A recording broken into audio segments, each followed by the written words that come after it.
Hello, I'm Bernard Hickey from interest.co.nz and welcome to another in our series of doubleshot interviews where we bring in someone who's got something interesting to say about the economy, interest rates and property. And today we have Peter Thompson, the Managing Director of Barfoot and Thompson, who's come to us today to talk about the latest figures for August, which are out on property sales and property valuations. Well, not so much valuations, actual sales prices, or the average sale prices.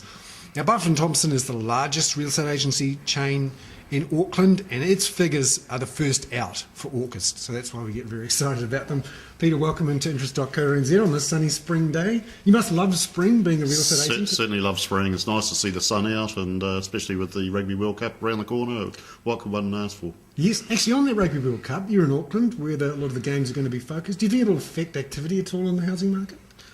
It's too early to tell yet, but it could have an effect as the World Cup progresses further down, and hopefully New Zealand are right into the last minute. And if it's exciting as it is, just hearing on the way here today, I think the whole of Tongan communities just arrived at the airport to welcome the Tongan team. And I think it's going to really get the hype of Auckland up. But it could have effect on sales as well, because people will be more worried about what's happening around in the So you'd playground. be happy to sacrifice a few sales if we get through to the final and win? Very much so.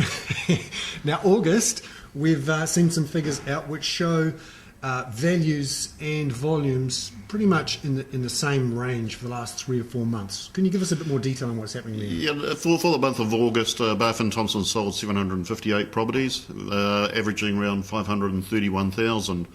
I suppose the pleasing thing from our perspective is the number of sales were up by about 22% on the corresponding month of last year. But the average price is basically holding the same, and over the last 4-month period, there's only been about a $10,000 swing, either up or down. Is that surprising? It is surprising. We will hopefully start to see a slight more increase in price in the next couple of months with our traditional spring period. But again, it will fall again over the Christmas period. So I think people are just still a little bit unsure about where the economy is at the moment. We do have an election coming up in November. So people are just holding off and just making sure things are right before they really fully commit. And how is that reflected in the number of listings you've got? This month, again, we saw an increase in listings. That has been very hard for the last 3 or 4 months. The number of listings have been most probably an all-time low. Why is that, do you think? Again, just the insurity. I think people are just holding off until they've got a property that they would like to buy.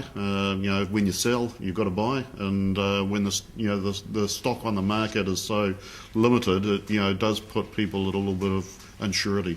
Now, you're in the middle, in a way, between the perceptions of sellers and the perceptions of buyers. Are they coming together at all? Yes, I believe it's not a seller's market or a buyer's market. I think there's a large number of buyers in the market, but they're taking their time. They're making sure that they've got a good buy, and they will pay a price that they believe is the right price. Whereas some sellers at the moment, those that are prepared to sell it will market their property at the right price and will sell. And sometimes, especially through the auction mode, they're getting well above the reserve that they set. However, there are sellers out there that are still thinking of 2003, 2005 prices where they can, because of the shortage of listings, that they can possibly get an extra high price, but they're not getting it. Now, looking at auction prices and auction activity, what did you see through August? What we saw was an increase in the number of auctions that Barfoot and Thompson did, and the success rate under the hammer on the day was around about 70%. So we've certainly seen a lot more selling under the hammer. There has been certainly a movement that some properties, for very special reasons, whether it's special features or a section or something in a prime position, exceed the reserve by quite considerable amounts. But there's also those that aren't selling because the vendors are wanting a little bit too much as well. Now, looking at the next couple of months, we're heading into spring. What's your feeling about new listings coming on, potential appetites for buyers and sellers? What are you seeing? Well, the sun's out and we're into September, spring, so going by our traditional cycle with real estate, we will expecting to see more listings come on the market. but I don't think the prices are going to move too much. I think we'll see prices remain relatively static as what they are now. Because there is this expectation that the official cash rate will increase come December. Do you think that's holding people back?